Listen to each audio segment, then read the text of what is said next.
प्रश्न 7. पैसा, प्रसिद्धी, प्रतिष्ठा, पॉवर किंवा अधिकार, साधन का साध्य? अशोक, तुम्ही स्वार्थ आणि परमार्थ याबद्दल केलेल्या खुलाशाने मला फार आनंद झाला आहे. तुमच्याशी झालेल्या गोष्टी माझ्या आयुष्याच्या वाटचालीतील एक फार महत्त्वाचा टप्पा ठरेल यात मला तिळ मात्र ही शंका नाही. मी माझ्या मनातील भावना बोलून दाखवल्या. पण अशोक, अजूनही काही बाबतीत माझ्या मनातील संभ्रम पूर्णपणे गेला नाहीये. उदाहरणार्थ, पैसा, प्रसिद्धी, प्रतिष्ठा आणि पॉवर किंवा अधिकार हे 4 प मिळवणे, प्राप्त करणे हेच आपल्या येथे सर्वसाधारणपणे एका मध्यमवर्गीय माणसाच्या आयुष्याचे प्रथम ध्येय, आद्य कर्तव्य आणि अंतिम उद्दिष्ट समजले जाते. ते चुकीचे का? लहानपणापासून आपण हे 4 प मिळवण्याच्याच मागे असतो. जो माणूस जितके जास्त प आणि जितक्या अधिक प्रमाणात हे प मिळवेल तो तितकाच सफल आणि आयुष्याचे ध्येय प्राप्त करणारा हुशार, हा जो समज आहे तो खोटा काय? समाजातील 90% लोक हे 4 प मिळवण्यामागे जे सतत धावत असतात त्याबद्दल तुमचे काय मत आहे? माझ्या प्रश्नांची तोफ पुन्हा एकदा धडाडली. उत्तरादाखल अशोकने प्रथम शांतपणे नुसतं स्मितहास्य केलं. काही मिनिटे तशीच गेली. मला वाटतं गुप्ते कुठून सुरुवात करावी, मला कोणत्या प्रकारे त्यांचे म्हणणे समजेल याबाबत विचार करीत असाव्यात. पण लगेचच त्यांनी पुन्हा बोलायला सुरुवात केली. हर्षल, तुमचे 4 प मिळवण्यासाठी आयुष्यभर चाललेल्या धडपडीबद्दलचे विधान अगदी 100% बरोबर आहे. अगदी लहान म्हणजे 5 वर्षाच्या वयापासून प्रत्येकाच्या मनात हे बिंबवले जाते, खोलवर कोरले जाते की माणसाला आयुष्यात जे काही हवे असेल, मिळवायचे असेल ते पैशानेच मिळू शकते आणि म्हणून जास्तीत जास्त पैसा लवकरात लवकर मिळवायला हवा असतो. मध्यम वर्गातील नोकरदार, साधारण शिक्षित सामान्य लोक लहानपणापासून आपल्या पोरांच्या अभ्यास करा म्हणून जे मागे लागले असतात त्याचे एकमेव कारण हेच की तू जर शिक्षण पूर्ण नाही केले तर तुला चांगली नोकरी नाही मिळणार. आयुष्यभर गरिबीत आणि त्रासात, अभावात जगावे लागेल. याउलट जर नीट अभ्यास केला आणि चांगले मार्क मिळवले तर उच्च शिक्षण घेऊन मोठा माणूस होशील. आता मोठा माणूस म्हणजे नेमके काय व कोण असतो, हा मला माझ्या बालपणापासून पडलेला यक्ष प्रश्न आहे. पण सर्वसाधारण माणसे तुम्ही सांगितलेले 4 प, पैसा, समाजात प्रतिष्ठा, प्रसिद्धी आणि पॉवर म्हणजे अधिकार असलेल्या किंवा किमान मुबलक पैसा तरी जवळ असणाऱ्या आसामीला मोठा माणूस किंवा बडी आसामी म्हणतात, हे अनुभवाने कळले. येथे गुप्ते किंचित थांबून मोठ्याने हसले आणि पुढे बोलायला सुरुवात केली. म्हणण्याचं तात्पर्य, पैसा हा माणसाचे सर्वस्व असतो. तो मिळवण्यासाठी जगातील सर्व व्यवहार, सर्व आटापिटा चालला आहे हे प्रत्येकाच्या मनात लहानपणापासूनच कोरले जाते. पुढे मोठे झाल्यावर पैशाची ही भूक इतकी वाढते की सन्मार्गाने पुरेसा पैसा नसेल मिळत तर माणूस गैरवापराचा, भ्रष्टाचाराचा, व्यभिचाराचा, वाटेल त्या मार्गाचा वापर करून झपाटल्यासारखा जास्तीत जास्त पैसा मिळवण्याच्या मागे धावू लागतो. उरलेले 3 प, प्रतिष्ठा, प्रसिद्धी आणि पॉवर, हे तीनही पैशानेच मिळवता येतात किंवा पैसा मिळाला की आपसूक मिळतात असा आपला सर्वसाधारण समज आहे. म्हणूनच जास्त पैसा न मिळवता इतर प पैकी 1, 2 किंवा 3ही प मिळाले तर माणूस त्याचा गैरवापर पैसा मिळवण्यासाठी करतो, ही वस्तुस्थिती आहे. राजकारणी व पुढारी यांचेच उदाहरण घ्या. या लोकांजवळ जोवर सत्ता किंवा पॉवर नसते तोवर त्यांच्याकडे इतर 3 प म्हणजे पैसा, प्रसिद्धी आणि प्रतिष्ठा हेही नसतात. पण सत्ता हाती येताच प्रसिद्धी व प्रतिष्ठा हे तर आपसूक येतातच, पण त्याबरोबरच सत्तेचा उपयोग हे राजकारणी आपल्या पुढच्या 7 पिढ्यांना पुरेल इतकं द्रव्य पैसा गोळा करण्यासाठी करतात, हे सर्व विदितच आहे. सांगण्याचा अर्थ असा की या चारी पचा एक दुसऱ्याशी फार जवळचं नातं आहे आणि त्यातही पैसा हा सर्वात मुख्य आहे. एका चांगल्या राहणीमानासाठी पैसा मिळवणे आवश्यक आहे यात शंकाच नाही, पण तरीही पैसा आणि त्या अनुषंगाने इतर तिन्ही मिळवण्याचे किंवा मिळवणे हेच मानवी आयुष्याचे उद्दिष्ट आहे याच्याशी मी सहमत नाही, अशोक गुप्ते म्हणाले. काही वेळापूर्वी आनंद आणि मानवी जीवनात त्याच्या महत्वाबद्दल बोलताना आपण सर्वोच्च किंवा परमकोटीचे आनंद म्हणजे निर्मितीचा आनंद, दुसऱ्या माणसाचे आयुष्य सुधारण्याचा, घडवण्याचा आनंद आणि समाजोपयोगी कामांचा तसंच वैज्ञानिक शोधांचा चढत्या क्रमांकाचा सदानंद याबद्दल केलेली चर्चा तुमच्या लक्षात असेलच. या तिन्हीमध्ये पैसे मिळवण्याचा आनंद कुठेही समाविष्ट केलेला नसला तरी या सगळ्यांसाठी माणसाला जवळ किमान पैसा, गरजेचा पैसा असणे आवश्यक आहे, यात वादच नाही.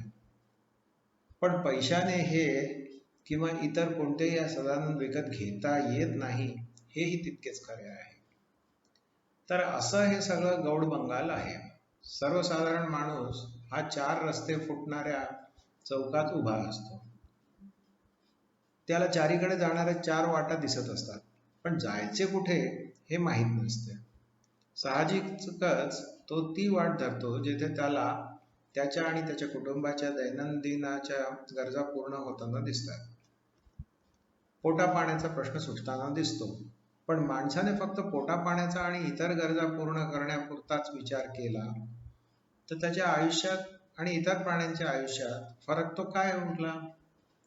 म्हणूनच हे आवर्जून सांगावंसं वाटतं की पैसा, पॉवर, प्रतिष्ठा आणि प्रसिद्धी या फक्त 4 वाटा आहेत. चारीचा उपयोग माणसाने करायचा असतो तो फक्त सदानंदाचे प्रथम आणि शेवटचे गंतव्य गाठण्यासाठीच. अशोकने आपले म्हणणे पूर्ण केले आणि माझ्या पुढच्या प्रश्नाची वाट बघू लागले.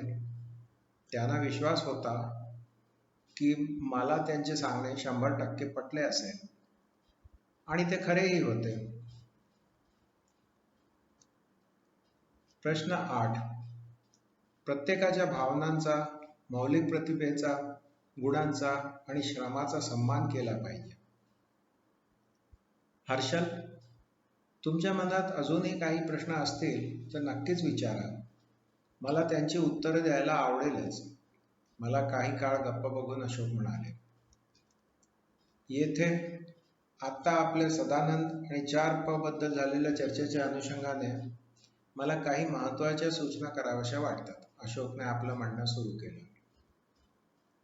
माझ्या दृष्टीने सदानंद देणारी कामे करताना माणसाने काही छोट्या छोट्या गोष्टींचे आपल्या वागणुकीत लक्ष ठेवले तरच आपण खऱ्या अर्थाने सदानंद प्राप्त करू शकतो. नेहमीकरता सदानंदाच्या डोहात डुंबू शकतो. या महत्त्वाच्या नेहमीच लक्षात ठेवण्याच्या गोष्टी आहेत. 1. इतरांच्या भावनांचा आदर. निष्कारण कोणाच्या भावना न दुखवणे. 2. नेहमी प्रसन्न चित्त असणे. 3. दुसऱ्यांच्या प्रतिभेचा, गुणांचा सन्मान करणे आणि सर्वात महत्त्वाचे 4.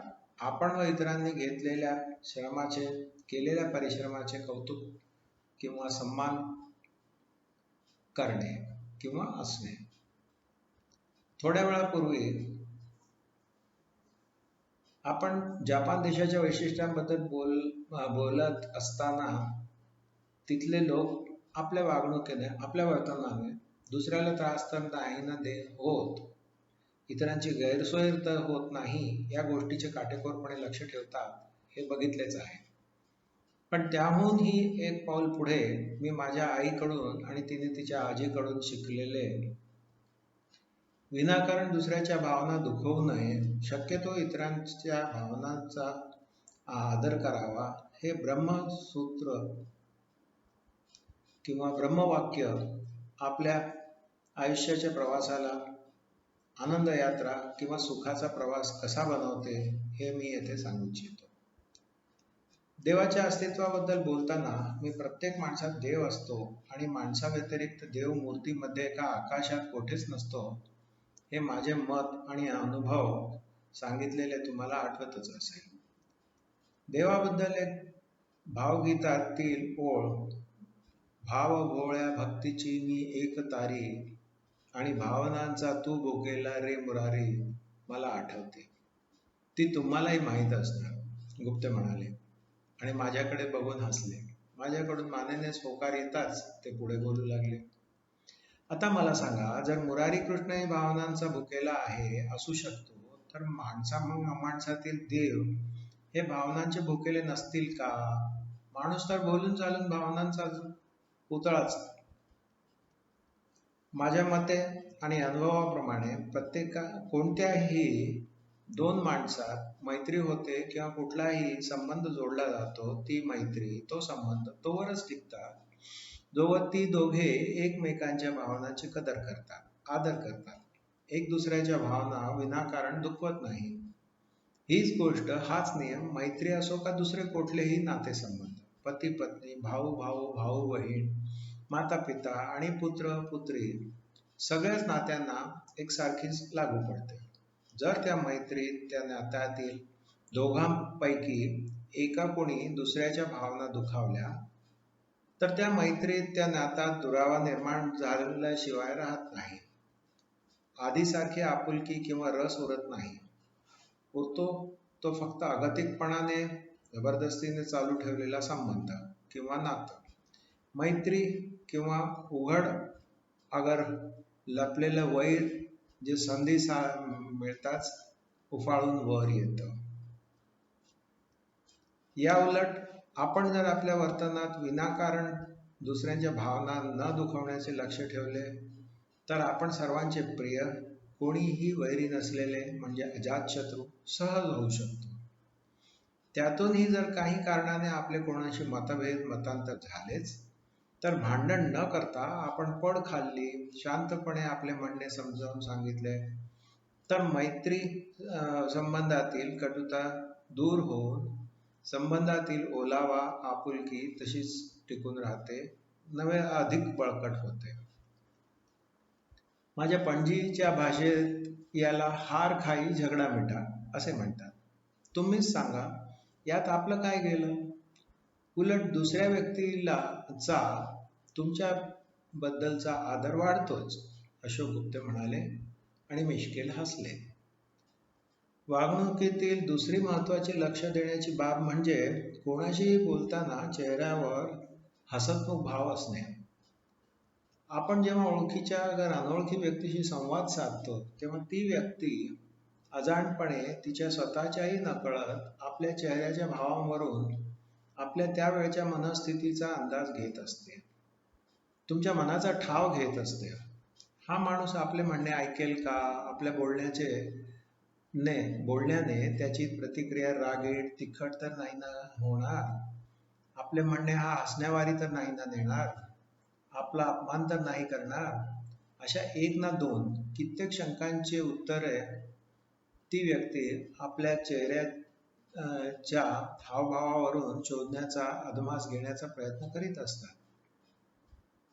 आपल्याशी संवाद साधताना दुसऱ्या व्यक्तीला जर आश्वस्त वाटले की आपल्याकडून त्याला कुठल्याही प्रकारचा धोका नाही, आपण त्याच्या भावना, त्याची समस्या नीटपणे, प्रामाणिकपणे आणि पुरेशा गांभीर्याने ऐकू आणि समजावून घेऊ याचा विश्वास वाटला, तरच ती व्यक्ती आपल्या समोर त्याचे मन मोकळे करते, मोकळेपणाने आपले म्हणणे उफाळून आलेल्या भावनांसकट मांडते.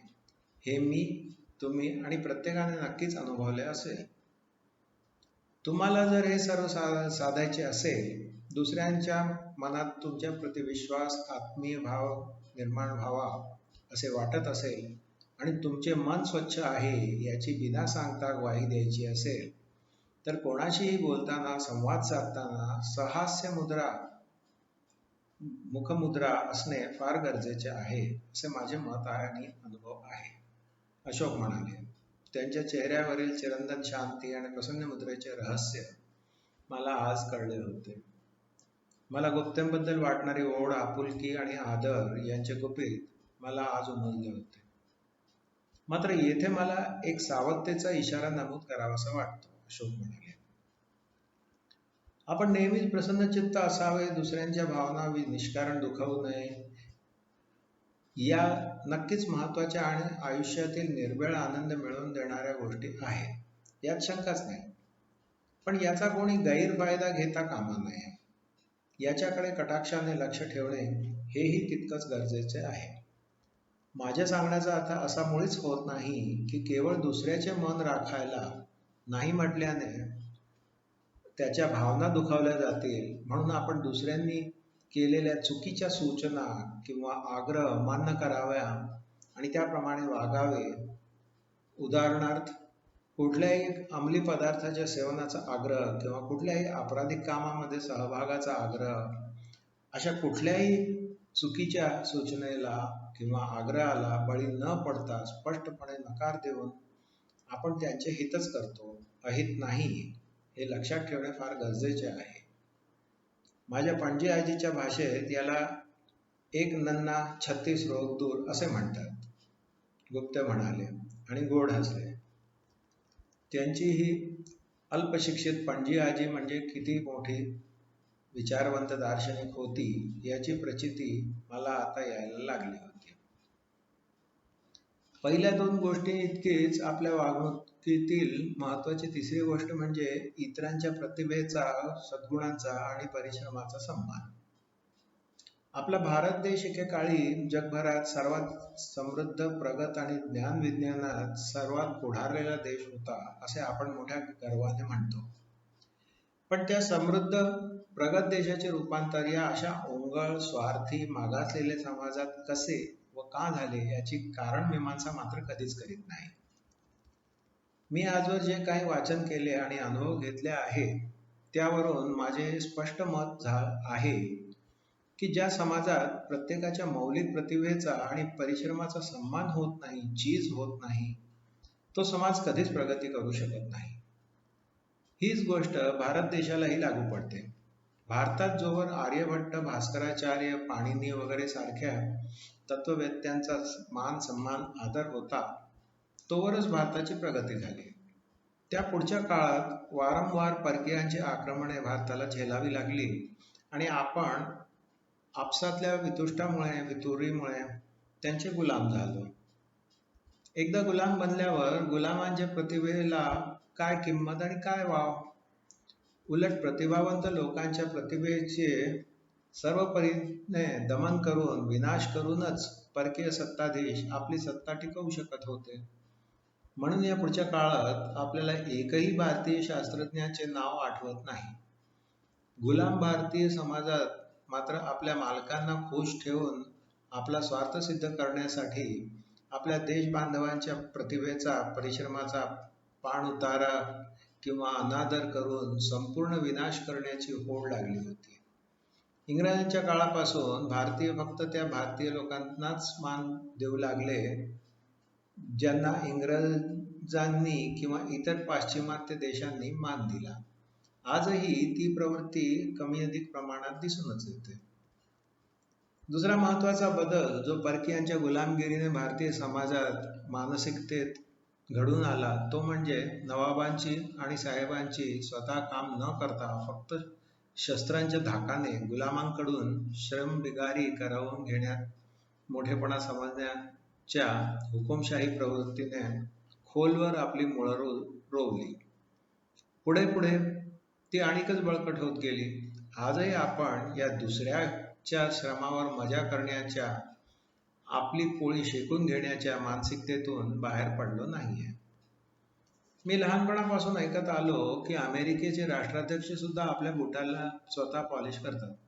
याचे कारण अमेरिका देशात स्वतःच्या आणि इतरांनी केलेल्या परिश्रमाचा प्रत्येक जण सन्मान करतो, श्रमाला महत्त्व देतो. तसेच प्रत्येकाच्या मौलिक प्रतिभेचा आदर, कोणत्याही नवीन शास्त्रीय शोधावर शोधकर्त्याच्या इंटलेक्च्युअल प्रॉपर्टी राईटला मान्यता देऊन त्याच्या अधिकाराची जपणूक या गोष्टींना अमेरिकन समाज फार महत्त्व देतो. हेच ते कारण आहे ज्याच्यामुळे अमेरिकेने आजवर इतके वैज्ञानिक, संशोधक आणि विचारवंत दिले. म्हणूनच आज प्रत्येक प्रतिभावंत आणि मेहनती होतकरू भारतीय तरुण अमेरिकेला पलायन करतो आणि आपल्या प्रतिभेने, परिश्रमाने त्या देशाच्या प्रगतीला हातभार लावतो. त्या देशाचे वैभव वाढवताना दिसतो. प्रतिभेचा आणि श्रमाचा सन्मान किंवा अपमान तसेच अवहेलना हे माझ्या दृष्टीने कोणत्याही देशाच्या किंवा समाजाच्या प्रगती किंवा अधोगतीचे सर्वात महत्त्वाचे कारण आणि द्योतक आहे. गुप्ते म्हणाले, माणसाच्या आयुष्याच्या सार्थकतेसाठी, जीवनाचा खरा रस, खरा आनंद मिळवण्यासाठी प्रत्येकाने आपल्या वागणुकीत या गोष्टींना समाविष्ट करण्यावर गुप्तेंनी इतका भर का दिला हे आता माझ्या लक्षात आले होते.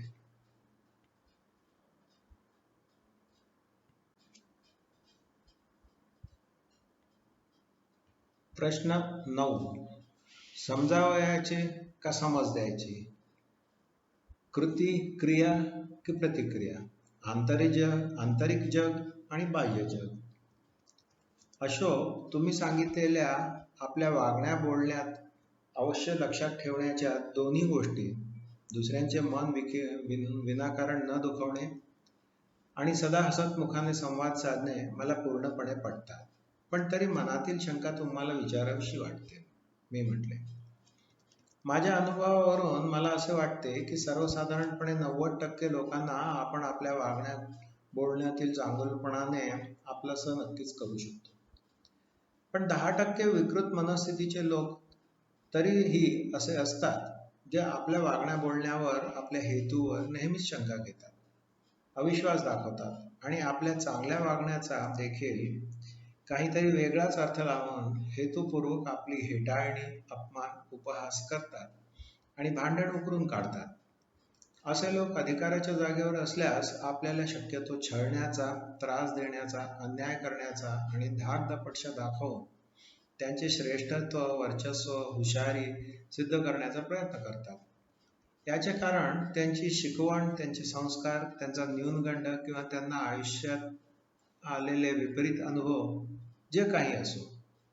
पण अशा लोकांशी कसे वागावे याबद्दल तुमचे काय मत आहे?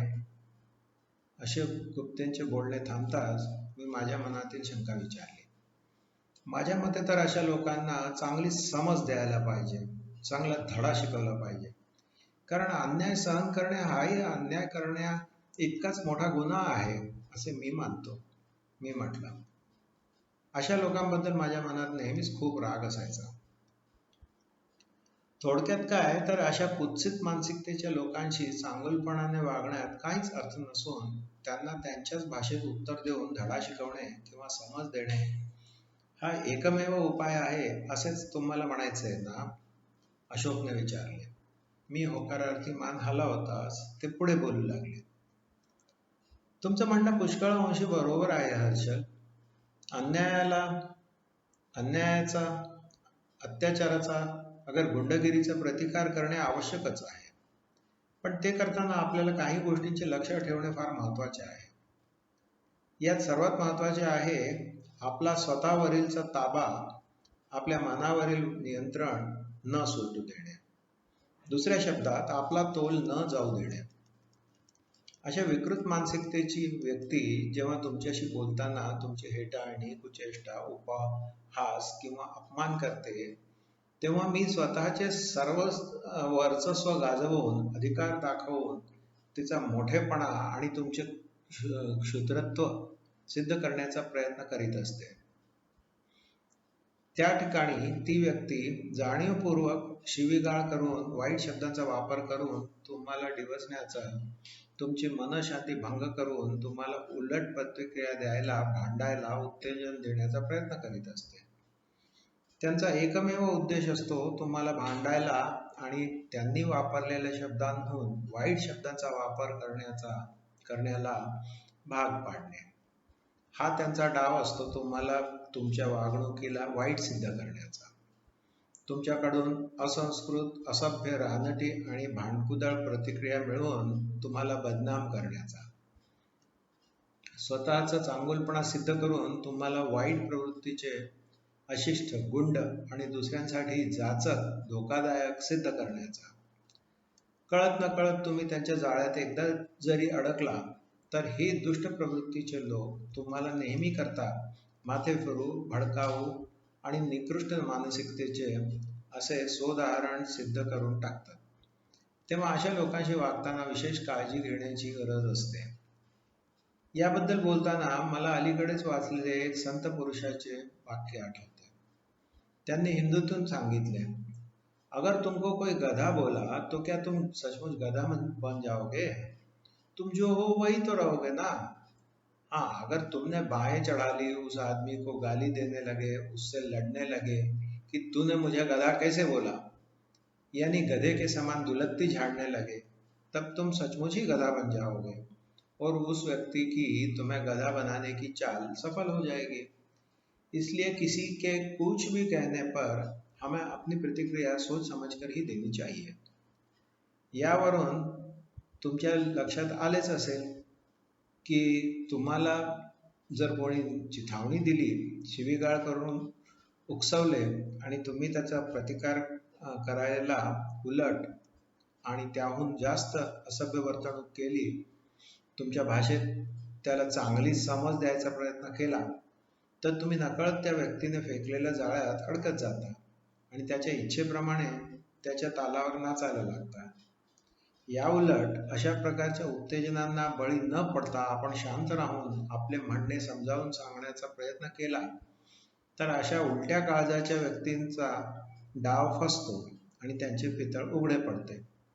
त्यातूनही जर काही निष्पन्न निघाले नाही तर पुढे काहीही न बोलता शांतपणे ती चर्चा तिथेच थांबवून तेथून निघून जाणे हे नेहमीच इष्ट आहे. कोणत्याही मुद्द्यावर वाद करून आपलाच शब्द शेवटचा राहिला पाहिजे अशा जिद्दीने केलेल्या प्रतिवादातून काहीच निष्पन्न तर नाहीच निघत, उलट संबंधांमध्ये कटुता मात्र वाढते. थोडक्यात मला तरी असेच वाटते की आपल्याला कोणतेही नाते किंवा संबंध टिकवून ठेवायचे असतील तर समज द्यायची भाषा विसरून समजावून सांगण्याकडे आपला कल असला पाहिजे. तसंच नातेसंबंधातील गोडी टिकून राहते तरच नातेसंबंधातील गोडी टिकून राहते आणि आयुष्यातील रस आनंद हा अबाधित राहतो. कोणत्याही प्रकारची तत्काळ आणि अविचारी प्रतिक्रिया देण्याची किंवा प्रतिवाद करण्याची सवय ही नेहमीच आयुष्यातील गोडी हिरावून नेते आणि दुःखाचे कारण बनते. अशोक गुप्तेंनी त्यांचे म्हणणे स्पष्ट केले.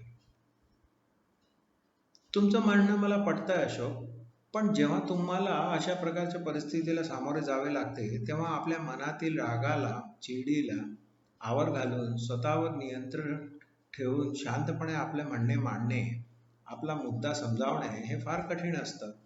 हे तुम्ही नक्कीच मान्य कराल. मग अशा वेळी तुम्ही काय करता? कशा प्रकारे स्वतःच्या भावनांना आवार घालता आणि शांत राहता हे मला जाणून घ्यायची उत्सुकता आहे, मी म्हणालो. माझा प्रश्न ऐकून गुप्तेंच्या मुखावर पुन्हा एकदा हास्य झळकले. तुमचा प्रश्न अगदी बरोबर आहे आणि वास्तविक आहे. मला तो अपेक्षितच होता हर्षल, हसतच गुप्ते म्हणाले. या प्रश्नाचे उत्तर शोधताना आपल्याला थोड्या वेगळ्या पद्धतीने विचार करावा लागेल. तुम्ही आत्ताच म्हटल्याप्रमाणे हा सगळा खेळ आपल्या मनावर ताबा मिळवण्याचा, स्वतःचे मन जिंकण्याचा आहे. आपण जर आपले मन आपल्या नियंत्रणात ठेवले तर नक्कीच आपले वागणे आपल्या इच्छेप्रमाणेच होईल, न की दुसऱ्यांच्या इच्छेप्रमाणे. कोणी आपल्याला कितीही डिवचले, चिथवले तरी त्याच्या वागण्या बोलण्यावर आपली प्रतिक्रिया आपण आपल्या मनाप्रमाणे, आपल्या विचारांप्रमाणे आणि दुसऱ्या व्यक्तीच्या हेतूबद्दल आपल्या विश्लेषणाप्रमाणेच देऊन आपण त्यांचे सर्व हल्ले सहज परतवून लावू शकतो. आपण जर मनात ठरवलं की या व्यक्तीने मला कितीही उत्तेजित केले, डिवचले तरी मी शांतच राहीन आपल्या मनावर आपल्या विचारांचे नियंत्रण ठेवेल, त्या दुसऱ्याचे चिथावणाऱ्याचे वर्चस्व होऊ देणार नाही, तर तुमची प्रतिक्रिया विचारपूर्वकच दिली जाते. जगातील कोणतीच शक्ती तुमच्याकडून चुकीची, तुमच्या मनाविरुद्ध अविचारी प्रतिक्रिया मिळवू शकत नाही. तुमच्या रागाचा, चिडीचा फायदा उचलून तुम्हालाच दोषी ठरवण्याचा त्या व्यक्तीचा कट पार पाडू शकत नाही. निहित हेतू पूर्ण करू शकत नाही. उलट त्यांचा डाव त्यांच्यावरच उलटून ते स्वतः खाजील होतात. या गोष्टीचा मी स्वतः कित्येक वेळा प्रयोग करून बघितला आहे आणि प्रत्येकदा विजयीच झालो आहे. गुप्ते म्हणाले. येथे ते कुठल्या तरी आठवणीने मिश्किल हसले आणि पुढे बोलू लागले. मनाबद्दल बोलताना मला माझ्या आईच्या लहानपणी एक जैन मुनींनी सांगितलेली गोष्ट आठवते. तो काळ वजन शेराने आणि पैसे आण्यांनी मोजण्याचा होता. आपल्या मनावर ताबा मिळवणे किती कठीण आहे याबद्दल बोलताना ते मुनिराज हिंदीतून विनोदाने म्हणाले, हमारा ये जो मन है इसे काबू में रखना बड़ा मुश्किल कार्य है. आप सभी जानते हैं कि 4 पाव म्हणजे पाव म्हणजे पायालाही पावच म्हणतात ना हिंदीत. तो 4 पाव का एक शेर म्हणजे शेर किंवा वाघ.